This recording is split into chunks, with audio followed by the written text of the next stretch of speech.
Hi friends, Kerala water authority operator പരീക്ഷയ്ക്കായിട്ടൊക്കെ പഠിക്കുന്ന ഒരു സമയമായിരിക്കും. കുറേ പേര് പരീക്ഷയ്ക്കായിട്ട് പഠിക്കുന്നുണ്ട്. നമുക്കറിയാം, പരീക്ഷ ഷെഡ്യൂൾ ചെയ്തിട്ടുണ്ട്. ഈ വർഷം അടുത്ത ഒരു ഓഗസ്റ്റ് സെപ്റ്റംബർ മാസങ്ങളിലായിട്ടൊക്കെ പരീക്ഷ നടക്കാനുള്ള സാധ്യതയുണ്ട്. നിലവിൽ അപ്ലൈ ചെയ്തിട്ടില്ലാത്തവർ ആപ്ലിക്കേഷൻ കൊടുക്കുക. ആപ്ലിക്കേഷൻ ലൈവ് ആണ്. അപ്പോൾ ഇതുമായി ബന്ധപ്പെട്ട PYQs കഴിഞ്ഞ തവണത്തെ KW ഓപ്പറേറ്റർ പരീക്ഷയ്ക്ക് ചോദിച്ച ചില ചോദ്യങ്ങൾ നമുക്ക് ഈ ഒരു വീഡിയോയിൽ ഡിസ്കസ് ചെയ്യാം. കുറച്ച് ചോദ്യങ്ങൾ, ബാക്കിയുള്ള ചോദ്യങ്ങൾ ഇനി വരുന്ന വീഡിയോകളിലായിട്ടുണ്ടാവും. അപ്പോൾ നിങ്ങൾക്ക് ഈ ചോദ്യങ്ങൾ കാണുമ്പോൾ ഏത് ലെവലിലാണ് ഇതിന്റെ ക്വസ്റ്റ്യൻസ് വരിക, എന്തൊക്കെയാണ് ഇതുമായി ബന്ധപ്പെട്ട് പഠിക്കേണ്ടത് തുടങ്ങിയ കാര്യങ്ങളൊക്കെ നമുക്കൊരു ഐഡിയ കിട്ടും. നമുക്കറിയാവുന്നതുപോലെ ഇലക്ട്രിക്കൽ, ഇലക്ട്രോണിക്സ്, അതുപോലെ തന്നെ മെക്കാനിക്കൽ ഭാഗത്തു നിന്നൊക്കെയുള്ള കാര്യങ്ങൾ ഈ ഒരു പരീക്ഷയ്ക്ക് വേണ്ടിയിട്ട് പഠിക്കേണ്ടതായിട്ടുണ്ട്. മെക്കാനിക്കലിൽ നിന്ന് പമ്പിനൊക്കെ ഒരുപാട് ഇമ്പോർട്ടൻസ് ഉണ്ട്, എൻജിൻ സൈഡിന് ഇമ്പോർട്ടൻസ് ഉണ്ട്. അപ്പോൾ അതുകൊണ്ട് തന്നെ ഇത് നമ്മൾ വളരെ ഈ പറഞ്ഞതുപോലെ മറ്റ് പരീക്ഷകളുടെ സിലബസിൽ നിന്ന് വ്യത്യസ്തമായി കുറച്ച് വ്യത്യസ്തമായിട്ടുള്ള സിലബസാണ് ഈ ഒരു ഓപ്പറേറ്റർ പരീക്ഷകൾ. പക്ഷേ സിസ്റ്റമാറ്റിക് ആയിട്ട് പഠിക്കുകയാണെങ്കിൽ ഒരുപാട് വേക്കൻസികൾ വരുന്ന, ഒരുപാട് കഴിഞ്ഞ തവണയ്ക്ക് 500-ലേറെ പേരെയാണ് സർവീസിൽ ഈ പരീക്ഷ വഴി പ്രവേശിച്ചത്. അപ്പോൾ അതുകൊണ്ട് തന്നെ ഇത്തവണയും അത്രയും തന്നെ വേക്കൻസികൾ നമ്മൾ പ്രതീക്ഷിക്കുന്നുണ്ട്. അപ്പോൾ അതിലേക്ക് നിങ്ങൾ പഠിച്ചു തുടങ്ങുക. MCQs, ഈ PYQs നോക്കി എന്താണ് നിലവാരം എന്നുള്ളത് നോക്കുക. I+ ഈ പരീക്ഷയ്ക്കായിട്ട് ഇന്റൻസീവ് ആയിട്ടുള്ള ബാച്ച് ഓൾറെഡി റൺ ചെയ്ത് തുടങ്ങിയിട്ടുണ്ട്. നിങ്ങൾക്ക് അതിലേക്ക് ഇപ്പോഴും ജോയിൻ ചെയ്യാം. വീഡിയോ ഡിസ്ക്രിപ്ഷനിലുള്ള നമ്പറിൽ വിളിക്കുക, അല്ലെങ്കിൽ ആ ഗൂഗിൾ ഫോം ഫില്ല് ചെയ്യുക. ആദ്യത്തെ ചോദ്യത്തിലേക്ക് പോകാം. Which of the following is true about the thermodynamic cycle of A diesel engine? അപ്പോൾ ഡീസൽ എഞ്ചിന്റെ തെർമോഡൈനാമിക് സൈക്കിളുമായി ബന്ധപ്പെട്ടുള്ള ഒരു ചോദ്യമാണ്. നമുക്കറിയാം, പെട്രോൾ എഞ്ചിൻ ഉണ്ട്, ഡീസൽ എഞ്ചിൻ ഉണ്ട്. അപ്പോൾ അതിൻ്റെയൊക്കെ തെർമോഡൈനാമിക് PV ഡയഗ്രാം ഒക്കെ നമ്മൾ പഠിക്കുന്നുണ്ട് അല്ലേ? അപ്പോൾ അതിൽ നിന്നുള്ളൊരു ചോദ്യമാണ്. Constant volume cycle, constant pressure cycle, Atkinson cycle, none of these. ഏതാണ്? സിമ്പിൾ ആയിട്ടൊരു ചോദ്യമാണ്. ഡീസൽ സൈക്കിളും പെട്രോൾ സൈക്കിളും ഓട്ടോ സൈക്കിളും ഒക്കെ പഠിക്കുന്ന ആളുകളെ സംബന്ധിച്ച് വളരെ സിമ്പിൾ ആയിട്ട് ആൻസർ ചെയ്യാൻ പറ്റും. Diesel cycle is a constant pressure cycle അല്ലേ? Diesel cycle is a constant pressure cycle. Constant pressure cycle. Diesel സൈക്കിളിന്റെ ആ ഒരു PV ഡയഗ്രാം നോക്കിയാൽ തന്നെ, നമ്മൾ അല്ലെങ്കിൽ തന്നെ PV ഡയഗ്രാം ഒന്നും അറിയണമെന്നില്ല, ഡീസൽ സൈക്കിൾ ഒരു കോൺസ്റ്റന്റ് പ്രഷർ സൈക്കിൾ ആണെന്ന് നമുക്കറിയാം അല്ലേ? ഡീസൽ സൈക്കിളിന്റെ PV ഡയഗ്രാം എങ്ങനെയാ വരിക? പ്രഷർ ഇവിടെയും വോളിയം ഇവിടെയായിട്ട് പ്ലോട്ട് ചെയ്യുകയാണെങ്കിൽ നമുക്കറിയാം കോൺസ്റ്റന്റ് പ്രഷറിലാണ് ഹീറ്റ് ആഡ് ചെയ്യുന്നത് അല്ലേ? അപ്പോൾ ഇത് നമ്മൾ സെക്ഷൻ വരുമ്പോൾ ഇവിടെ വെച്ചിട്ടാണ് ഹീറ്റ് ആഡ് ചെയ്യുന്നത്. ഈ സൈക്കിൾ ഇവിടെ വെച്ചിട്ടാണ് ഹീറ്റ് ആഡ് ചെയ്യുന്നത്. അത് ശരിക്കും എന്താണ്? Constant pressure. Q in എന്നുള്ളത് ഈ 2 to 3 എന്നുള്ള ആ ഒരു ഏരിയയിലാണ് ഹീറ്റ് ആഡ് ചെയ്യുന്ന പ്രോസസ്സ്. അത് കോൺസ്റ്റന്റ് പ്രഷറിലാണ്. അതുകൊണ്ടാണ് Diesel cycle constant pressure cycle എന്ന് നമ്മൾ പറയുന്നത്. ദെൻ ഹീറ്റ് റിലീസ് ചെയ്യുന്നത് കോൺസ്റ്റന്റ് വോളിയത്തിലും ആണ് എന്നുള്ള കാര്യം കൂടെ നമ്മൾ മനസ്സിലാക്കുക അല്ലെ? അപ്പൊ ഇതാണ് ഡീസൽ സൈക്കിൾ. ഓട്ടോ സൈക്കിൾ ആകുമ്പോഴോ, ഓട്ടോ സൈക്കിൾ നേരെ തിരിഞ്ഞു വരും അല്ലെ? എങ്ങനെ വരും? ഓട്ടോ സൈക്കിൾ ഞാനിവിടെ ചെറുതായിട്ട് വരയ്ക്കുകയാണ്. ഓട്ടോ സൈക്കിൾ വരുമ്പോൾ അവിടെ കോൺസ്റ്റന്റ് വോളിയത്തിലാണ് ഹീറ്റ് ആഡ് ചെയ്യുന്നത് അല്ലെ? കോൺസ്റ്റന്റ് വോളിയത്തിലാണ് ഹീറ്റ് ആഡ് ചെയ്യുന്നതും ഹീറ്റ് റിജക്ട് ചെയ്യുന്നതും കോൺസ്റ്റന്റ് വോളിയത്തിലാണ്. ഇത് ഓട്ടോ സൈക്കിൾ അല്ലെങ്കിൽ പെട്രോൾ സൈക്കിളിൽ ഇങ്ങനെയാണ് വരുന്നത്. അപ്പോൾ ഈ തെർമോഡൈനാമിക് സൈക്കിളുകൾ ഇമ്പോർട്ടന്റ് ആണ്. PV ഡയഗ്രാം അറിയുക. അത് എന്താണ് അതിന്റെ കാര്യങ്ങൾ? Ideal diesel cycle is characterised by the addition of heat at constant pressure, അല്ലെങ്കിൽ കോൺസ്റ്റന്റ് പ്രഷർ പ്രോസസ് നമ്മൾ ഐസോബാറിക് പ്രോസസ് എന്ന് പറയും. And rejection of heat at constant volume, അത് ഐസോകോറിക്. കോൺസ്റ്റന്റ് വോളിയം സൈക്കിൾ എന്നറിയപ്പെടുന്നത് ഓട്ടോ സൈക്കിളാണ്. കാരണം അവിടെ ഹീറ്റ് ആഡ് ചെയ്യുന്നത് ഏതിലാണ്? കോൺസ്റ്റന്റ് വോളിയത്തിലാണ് ഹീറ്റ് ആഡ് ചെയ്യുന്നത്. ഇത് ഐഡിയൽ ആണ്, ഐഡിയൽ സൈക്കിൾ ആണ്. ആക്ച്വൽ സൈക്കിളിൽ ഡിഫറൻസ് ഉണ്ടാവും എന്നുള്ള കാര്യം നമുക്കറിയാം. അടുത്ത ചോദ്യം, what is the range of compression pressure of a typical petrol engine? Petrol എഞ്ചിന്റെ ഈ പറഞ്ഞ കംപ്രഷൻ പ്രഷറിന്റെ റേഞ്ച് 90 to 150 PSI. PSIയിലാണ് യൂണിറ്റ് തന്നിട്ടുള്ളത് പ്രഷറിന്റെ. 400 to 550, 500 to 700. ഏതാണ് കറക്റ്റ് ആയിട്ട് ആൻസർ? ഇത് നമ്മളെ അധികം ബുദ്ധിമുട്ടിക്കാൻ സാധ്യതയില്ല. പെട്രോൾ എഞ്ചിൻ ആയതുകൊണ്ട് തന്നെ മറ്റ് കമ്പാരിറ്റീവ്ലി കുറച്ച്, ഡീസൽ എഞ്ചിനുമായിട്ട് നോക്കുമ്പോൾ കമ്പയർ ചെയ്യുമ്പോൾ കുറഞ്ഞ പ്രഷർ ആയിരിക്കും അവിടെ ഉണ്ടാവുക.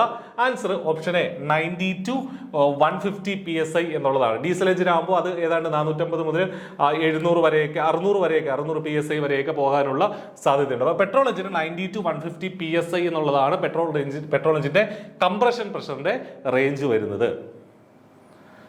അടുത്ത ചോദ്യം സ്റ്റേറ്റ്മെന്റ് വൈസ് ക്വസ്റ്റ്യൻ ആണ്. Which of the following is false about engine cooling system? അപ്പോൾ എഞ്ചിൻ കൂളിംഗ് സിസ്റ്റമായി ബന്ധപ്പെട്ട് തെറ്റായ സ്റ്റേറ്റ്മെന്റ് ഏത് എന്നുള്ളതാണ്. ഓരോ സ്റ്റേറ്റ്മെന്റുകളും നമുക്ക് നോക്കാം. Radiator pressure cap consist of A pressure valve which opens up when the pressure exceeds A preset value. അപ്പോൾ ഇത് 4 സ്റ്റേറ്റ്മെന്റുകൾ എന്നിട്ടുണ്ട് എഞ്ചിൻ കൂളിംഗ് സിസ്റ്റവുമായി ബന്ധപ്പെട്ട്. അപ്പോൾ കൂളിംഗ് സിസ്റ്റത്തിലെ പ്രധാനപ്പെട്ട ഒരു കമ്പോണന്റ് ആണ് എന്ത്? റേഡിയേറ്റർ. അപ്പോൾ റേഡിയേറ്ററിലെ പ്രഷർ ക്യാപ്പിനെ കുറിച്ചാണ് പറയുന്നത്. Radiator pressure cap consist of A pressure valve which opens up when the pressure exceeds a preset value. അർത്ഥം നിങ്ങൾക്ക് മനസ്സിലായോ? അതായത് പ്രഷർ ഒരു പർട്ടിക്കുലർ വാല്യൂവിന് എക്സീഡ് ആയി കഴിഞ്ഞാൽ ആ പ്രഷർ ക്യാപ്പ് ഓപ്പൺ ആവും എന്നുള്ളതാണ് പറഞ്ഞിരിക്കുന്നത് റേഡിയേറ്ററിലെ. കറക്റ്റ് അല്ലേ? കറക്റ്റ് ആണ്. ഇവിടെ ചോദിച്ചിരിക്കുന്നത് കറക്റ്റ് ആണോ? അല്ല, ഫോൾസ് സ്റ്റേറ്റ്മെന്റ് ആണ് ചോദിച്ചിരിക്കുന്നത്. അപ്പോൾ ഓപ്ഷൻ എ അല്ല ഉത്തരം, കാരണം അത് ശരിയായിട്ടുള്ള സ്റ്റേറ്റ്മെന്റ് ആണ്. ഓപ്ഷൻ ബി എന്താ പറയുന്നത്? Vacuum valve on radiator pressure cap opens up to let the coolant in when the engine cools down. അത് കറക്റ്റ് ആണോ തെറ്റാണോ? എന്താണ് അതിന്റെ ഒരു നിങ്ങളുടെ എന്താണ് മനസ്സിലാക്കുന്നത്? നമുക്കറിയാം വാക്വം വാൽവ്, റേഡിയേറ്ററിലെ വാക്വം വാൽവ് എന്ന് പറഞ്ഞാൽ അവിടെ ഒരു ഈ എൻജിൻ കൂളാവുമ്പോൾ എന്ത് സംഭവിക്കും? കൂളന്റ് കോൺട്രാക്ട് ചെയ്യും. കൂളന്റ് കോൺട്രാക്ട് ചെയ്യുമ്പോൾ അവിടെ എന്ത് സംഭവിക്കും? അവിടെ ഒരു വാക്വം ക്രിയേറ്റ് ചെയ്യപ്പെടും അല്ലെ? ആ വാക്വം ക്രിയേറ്റ് ചെയ്യപ്പെടുമ്പോൾ വാക്വം വാൽവ് ഓപ്പൺ ആവുകയും ഈ പറഞ്ഞ കൂളന്റ് കൂടുതൽ ഈ പറഞ്ഞ റേഡിയേറ്ററിലേക്ക് വരികയും ചെയ്യും. എന്തിനാണ് അങ്ങനെ വരുന്നത്? കാരണം നമുക്കറിയാം വാക്വം ക്രിയേറ്റ് ചെയ്യപ്പെട്ടാൽ അവിടെ എയർ ഒരു പക്ഷേ സ്റ്റക്ക് ആവാനുള്ള സാധ്യതയുണ്ട്. അത് ഒഴിവാക്കാൻ വേണ്ടി, ലൈനുകളിൽ അങ്ങനെ സംഭവിക്കാതിരിക്കാൻ വേണ്ടി, ഡാമേജ് ഉണ്ടാവാതിരിക്കാൻ വേണ്ടിയും വാക്വം വാൽവ് ഓപ്പൺ ആയി കൂടുതൽ കൂളന്റ് ഉള്ളിലേക്ക് വരും. അത് ഈ കൂളന്റ് ഈ എൻജിൻ കൂൾ ചെയ്യുമ്പോഴുള്ള ഒരു സമയത്ത് സംഭവമാണ്. ഇത് കറക്റ്റ് ആണ്, ഈ സ്റ്റേറ്റ്മെന്റ് കറക്റ്റ് ആണ്. അപ്പൊ നമുക്ക് ഈ സ്റ്റേറ്റ്മെന്റുകളൊക്കെ കാണുമ്പോൾ മനസ്സിലാവും. ഇതേക്കുറിച്ച് അല്പം ഡീപ്പായിട്ട് നമ്മൾ അറിയണം അല്ലേ? നമ്മൾ വെറുതെ എൻജിൻ കൂളിംഗ് സിസ്റ്റവുമായി ബന്ധപ്പെട്ട് കുറെ ഫാക്ടുകൾ പഠിച്ചുകൊണ്ട് പോയാൽ മാത്രം പോരാ. ആ സിസ്റ്റം എന്താണെന്നും അവിടെ എന്താണ് നടക്കുന്നതെന്നും അറിഞ്ഞെങ്കിൽ മാത്രമേ ഈ സ്റ്റേറ്റ്മെന്റുകൾ ശരിയാണോ തെറ്റാണോ എന്ന് നമുക്ക് മനസ്സിലാക്കാനായിട്ട് സാധിക്കുകയുള്ളൂ. അടുത്ത statement, ECM calculates coolant temperature value from the ECT sensor output. Correct ആണോ തെറ്റാണോ? കറക്റ്റ് ആണ്. കാരണം ECM തന്നെയാണ് ഈ കൂളന്റ് ടെമ്പറേച്ചർ വാല്യൂവിനനുസരിച്ചുള്ള ഈ പറഞ്ഞ കൂളന്റിന്റെ ഫ്ലോ മെഷർ ചെയ്യുന്ന അല്ലെങ്കിൽ കൺട്രോൾ ചെയ്യുന്നത് ECM തന്നെയാണ്. ഇത് കറക്റ്റ് ആണ്. നാലാമത്തെ സ്റ്റേറ്റ്മെന്റ് അപ്പൊ സ്വാഭാവികമായിട്ടും തെറ്റായിരിക്കാം. നോക്കാം. Engine over heats if the thermostat valve is stuck open. അതെന്താ സംഭവിക്കുക? Thermostat valve is stuck open ആയി കഴിഞ്ഞാൽ എൻജിൻ ഓവർ ഹീറ്റ് ആവും. അത് ശരിയാണോ? അത് തെറ്റാണ്. കാരണം എന്താണ്? തെർമോസ്റ്റാറ്റ് വാൽവ് ഓപ്പൺ ആവുന്ന വെച്ച് കഴിഞ്ഞാൽ കൂടുതൽ കൂളന്റ് അതിലേക്ക് വന്നുകൊണ്ടേ ഇരിക്കുക എന്നുള്ളതിന്റെ അർത്ഥം അല്ലേ? അപ്പൊ എൻജിൻ കൂൾ ആവുകയാണ് ചെയ്യുന്നത്. നമ്മൾ ഈ വാമപ്പ് ഒക്കെ ഈ ആദ്യം ഐഡിയലിരിക്കുന്ന നമ്മൾ നിർത്തിയിട്ടിരിക്കുന്ന ഒരു വാഹനം അല്ലെങ്കിൽ പമ്പ് ഒക്കെ എൻജിൻ സ്റ്റാർട്ട് ചെയ്യാനായിട്ട് നമ്മൾ പോകുമ്പോൾ ഈ പറഞ്ഞ ഒരു കുറച്ച് ടെമ്പറേച്ചർ കൂടുതൽ വേണം അല്ലേ? അപ്പൊ ഈ തെർമോസ്റ്റാറ്റ് വാൽവ് ഓപ്പൺ ആണെങ്കിൽ ഇതിങ്ങനെ കൂളന്റ് കൂടുതൽ വന്നു കഴിഞ്ഞാൽ പെട്ടെന്ന് എൻജിൻ സ്റ്റാർട്ട് ആവുമോ? സ്റ്റാർട്ട് ആവില്ല. അപ്പൊ ഇവിടെ സംഭവിക്കുന്നത് ഓവർ ഹീറ്റ് അല്ല, ഓവർ കൂൾ ആണ് ആവുന്നത് തെർമോസ്റ്റാറ്റ് വാൽവ് ഓപ്പൺ ആയിരുന്നു കഴിഞ്ഞാൽ. അപ്പോൾ തെറ്റായ സ്റ്റേറ്റ്മെന്റ് ഇതാണ്. കൂളിംഗ് സിസ്റ്റവുമായി ബന്ധപ്പെട്ട് തെറ്റായ സ്റ്റേറ്റ്മെന്റ് ഓപ്ഷൻ ഡി ആണ്. ഈ പറഞ്ഞ തെർമോസ്റ്റാറ്റ് വാൽവ് എന്നുകൊണ്ട് നമ്മൾ ഉദ്ദേശിക്കുന്നത് കേട്ടോ. തെർമോസ്റ്റാറ്റ് വാൽവ് എന്നതുകൊണ്ട് ഉദ്ദേശിക്കുന്നത്. So answer is option D. അടുത്ത ചോദ്യം, in which of the following types of oil pumps does not use eccentric shafts or cam? അതായത് ക്യാമുകളും എക്സെൻട്രിക് ആയിട്ടുള്ള ഷാഫ്റ്റുകളും ഇല്ലാത്ത പമ്പ് ഏത്? ഓയിൽ പമ്പ് ഏത് എന്നുള്ളതാണ്. Option A external gear type pump, option B rotor type pump, vane type pump, plunger type pump. അപ്പൊ നമുക്കറിയാം ഈ ഓപ്പറേറ്ററുമായി ബന്ധപ്പെട്ട് പമ്പുകൾ വളരെ ഇമ്പോർട്ടന്റ് ആണ്. പമ്പുകളുടെ ഹിസ്റ്ററി ഉൾപ്പെടെയുള്ള കാര്യങ്ങൾ നമുക്ക് പഠിക്കാനായിട്ടുണ്ട് അല്ലേ? അപ്പൊ പമ്പുകൾ വളരെ ഇമ്പോർട്ടന്റ് ആയ ടോപ്പിക്കാണ്. അപ്പൊ ഈ പറഞ്ഞിരിക്കുന്നതിൽ ക്യാമുകളോ ഷാഫ്റ്റുകളോ ഇല്ലാത്ത പമ്പ് ഏത്? എക്സ്റ്റേണൽ ഗിയർ ടൈപ്പ് പമ്പാണോ, റോട്ടർ ടൈപ്പ് പമ്പാണോ, വെയിൻ ടൈപ്പ് ആണോ, പ്ലഞ്ചർ ടൈപ്പ് ആണോ? ഏത് കറക്റ്റ് ഉത്തരം? നമുക്കറിയാം എക്സ്റ്റേണൽ ഗിയർ ടൈപ്പ് പമ്പ് തന്നെയാണ് ഇതിന് ആൻസർ. കാരണം അതിനകത്ത് എന്തില്ല, അതിനകത്ത് രണ്ട് ഗിയറുകൾ തമ്മിൽ മേറ്റ് ചെയ്ത് വാക്വം ക്രിയേറ്റ് ചെയ്താണ് ഈ ഓയിൽ സക്ക് ചെയ്ത് പുറത്തേക്ക് പോകുന്നത് അല്ലേ? അപ്പൊ അതുകൊണ്ട് തന്നെ ഇതിനകത്ത് പ്രത്യേകിച്ച് എക്സ്റ്റേണൽ ആയിട്ടുള്ള അല്ലെങ്കിൽ ക്യാമുകളോ ഷാഫ്റ്റുകളോ ഒന്നും ആവശ്യമില്ല. രണ്ട് ഗിയറുകളാണ് അവിടെ ഉള്ളത് അല്ലേ? അപ്പൊ എക്സ്റ്റേണൽ ഗിയർ ടൈപ്പ് പമ്പാണ് ഇതിന്റെ ആൻസർ. ബാക്കി മൂന്നുണ്ടോ? റോട്ടർ ടൈപ്പ്, റോട്ടർ പമ്പ് ആണെങ്കിലും വെയിൻ പമ്പ് ആണെങ്കിലും പ്ലഞ്ചർ പമ്പാണ്. പ്ലഞ്ചറിനകത്ത് പിസ്റ്റൺ ഉണ്ട്, അതിനകത്ത് ഒരു ഡിവൈസ് ഉണ്ട്, ഒരു ക്യാം ഷാഫ്റ്റ് അവിടെ ഉണ്ട്. അപ്പൊ അതുകൊണ്ട് തന്നെ അതും ആൻസർ വരില്ല. Option A is the correct answer. ഇതാണ് എക്സ്റ്റേണൽ ഗിയർ പമ്പിന്റെ ഒരു ഫിഗർ എന്ന് പറയുന്നത്. ഇതിനകത്ത് മറ്റ് ക്യാമുകളോ മറ്റ് കമ്പോണന്റുകളോ ഒന്നും ഇല്ല. അഞ്ചാമത്തെ ചോദ്യം, which of the following statement is false about lubrication system? വീണ്ടും സ്റ്റേറ്റ്മെന്റ് വൈസ് ക്വസ്റ്റ്യൻ ആണ്. ഫോൾസ്, ലൂബ്രിക്കേഷൻ സിസ്റ്റവുമായി ബന്ധപ്പെട്ട് ഫോൾസ് ആയിട്ടുള്ള സ്റ്റേറ്റ്മെന്റ് ഏത്? Oil cooler heats the oil when coolant temperature is greater than oil temperature. ശരിയാണോ തെറ്റാണോ? ഇത് ഫോൾസ് സ്റ്റേറ്റ്മെന്റ് അവിടെ ചോദിച്ചിരിക്കുന്നത്. അപ്പൊ നേരത്തെ കൂളിംഗ് സിസ്റ്റവുമായി ബന്ധപ്പെട്ട സ്റ്റേറ്റ്മെന്റുകൾ, ഇത് ലൂബ്രിക്കേഷൻ സിസ്റ്റം ആണ്. അപ്പൊ ഇവിടെ oil cooler heats the oil when coolant temperature is greater than oil temperature. Correct ആണോ? കറക്റ്റ് ആണ്. കാരണം എന്താണ്? നമുക്കറിയാം, ഞാൻ നേരത്തെ പറഞ്ഞതുപോലെ സ്റ്റാർട്ടിങ്ങിന്റെ സമയത്തൊക്കെ കുറച്ച് ഓയിൽ ടെമ്പറേച്ചർ ഈ കുറച്ച് വാം ആയെങ്കിൽ മാത്രമേ എഞ്ചിൻ സ്റ്റാർട്ട് ആവുള്ളൂ അല്ലെ? ആ സമയത്ത് കൂളന്റ് ഈ കൂളന്റ് ഒരുപാട് കൂളായിരുന്നു കഴിഞ്ഞാൽ എഞ്ചിൻ ഒരിക്കലും വാം ആവില്ല. ശരിക്കും ഈ ഓയിൽ കൂളർ എന്നുള്ളത് ഒരു ഹീറ്റ് എക്സ്ചേഞ്ചർ ആയിട്ടാണ് ആക്ട് ചെയ്യുന്നത്.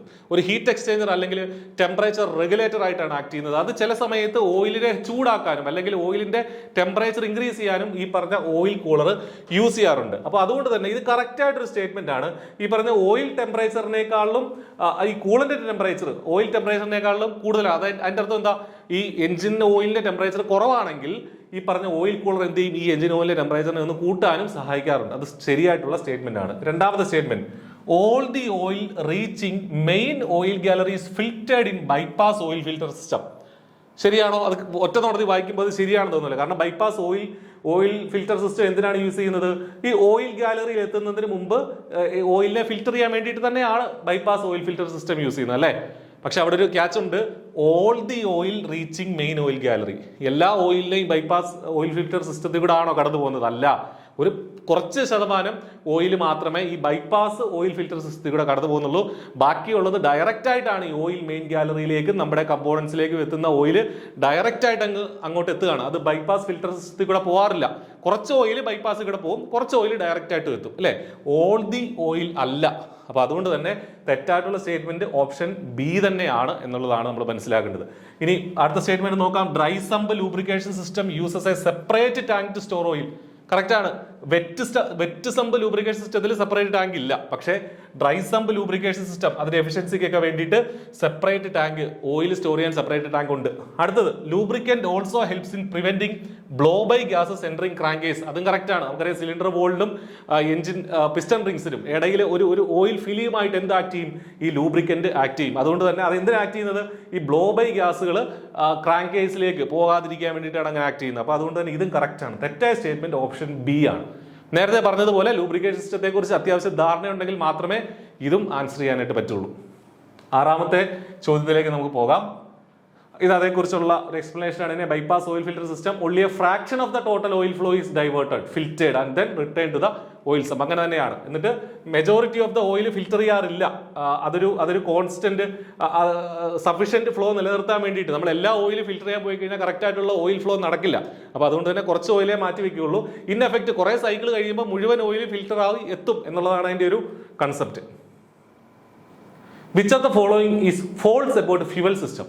ഫ്യൂവൽ സിസ്റ്റവുമായി ബന്ധപ്പെട്ട് ഫോൾസ് ആയിട്ടുള്ള സ്റ്റേറ്റ്മെന്റ്. അപ്പൊ ഇതൊക്കെ കഴിഞ്ഞ തവണത്തെ ഓപ്പറേറ്ററുടെ പരീക്ഷയ്ക്ക് ചോദിച്ച ചോദ്യങ്ങളാണ് കേട്ടോ. അപ്പൊ ആ ലെവൽ നിങ്ങൾ മനസ്സിലാക്കുക. Air locking in the diesel fuel system will cause erratic running of engine. Correct ആണോ തെറ്റാണോ? കറക്റ്റ് ആണ്. എയർ ലോക്കിംഗ് അല്ലെങ്കിൽ വേപ്പർ ലോക്ക് എന്നൊക്കെ പറയുന്നത് കറക്റ്റ് ആയിട്ട് ഈ ഡീസൽ ഫ്യൂവൽ കറക്റ്റ് ആയിട്ട് എഞ്ചിനിൽ എത്താതിരിക്കാൻ കാരണമാവുകയും അതിന്റെ കാരണമായിട്ട് ഒരു ഇറാറ്റിക് റണ്ണിങ് എന്ന് പറഞ്ഞാൽ എന്താ?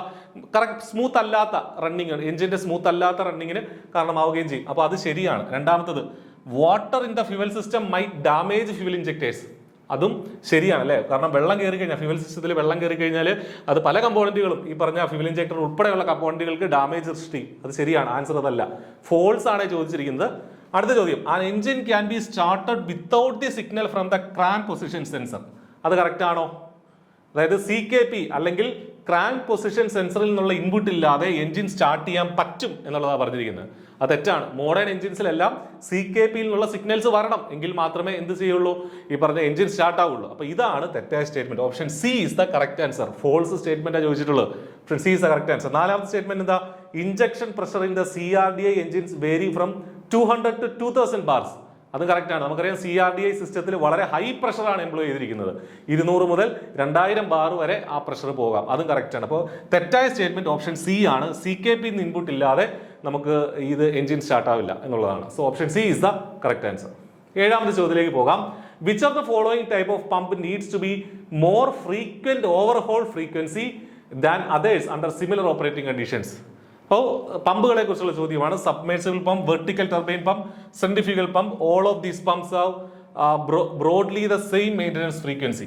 ഏതാണ് ഇതിന്റെ കറക്റ്റ് ആൻസർ? ഓപ്ഷൻ ഡി ആണോ? എല്ലാ പമ്പുകൾക്കും ഒരേ മെയിൻ്റനൻസ് ഫ്രീക്വൻസി ആണ്. എന്താ ചോദ്യം? എന്താ ഇതിൽ ഏത് പമ്പ് താഴെ തന്നിട്ടുള്ളതിൽ ഏത് പമ്പിനാണ് മോർ ഫ്രീക്വന്റ് ഓവർഹോൾ വേണ്ടത്? എന്താ ഓവർഹോൾ എന്ന് വെച്ചാൽ എന്താ? ഓവർഹോൾ എന്ന് വെച്ചാൽ മറ്റൊന്നുമില്ല, കംപ്ലീറ്റ് ആയിട്ടുള്ള മെയിൻ്റനൻസ്. നമ്മൾ അത് എടുത്ത് ഈ പറഞ്ഞ പമ്പിനെ എടുത്ത് അതിന്റെ കേസിംഗ് ഒക്കെ മാറ്റി കംപ്ലീറ്റ് ആയിട്ടുള്ള ഒരു മെയിൻ്റനൻസ് ഉണ്ടല്ലോ, അതിന്റെ റിപ്പയറിംഗ് എന്തെങ്കിലും അത് നടത്തുക, ക്ലീനിങ് കൊണ്ട് അത് ചെയ്യുക, അതിനെയാണ് ഓവർഹോൾ മെയിൻ്റനൻസ് എന്ന് പറയുക. അത് കംപ്ലീറ്റ് ആയിട്ടുള്ള മെയിൻ്റനൻസ്. അത് ഫ്രീക്വന്റ് ആയിട്ട് വേണ്ടി വരുന്നത് ഈ തന്നിട്ടുള്ളതിൽ ഏത് പമ്പിനാണെന്നുള്ളതാണ്. ഈ 4 ഓപ്ഷൻ നോക്കിയാൽ തന്നെ നമുക്കതിന് ആൻസർ കിട്ടും. സബ്മേഴ്സിബിൾ പമ്പാണോ, വെർട്ടിക്കൽ ടർബൈൻ പമ്പാണോ, സെൻട്രിഫ്യൂഗൽ പമ്പാണോ? നമുക്കറിയാം സബ്മേഴ്സിബിൾ പമ്പിന്റെ പ്രത്യേകത എന്താ?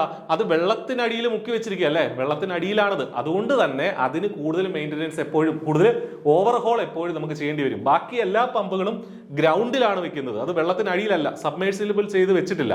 അതുകൊണ്ട് തന്നെ ഈ സബ്മേഴ്സിബിൾ പമ്പിനാണ് ഓവർഹോൾ മെയിൻ്റനൻസ് എപ്പോഴും വേണ്ടി വരിക.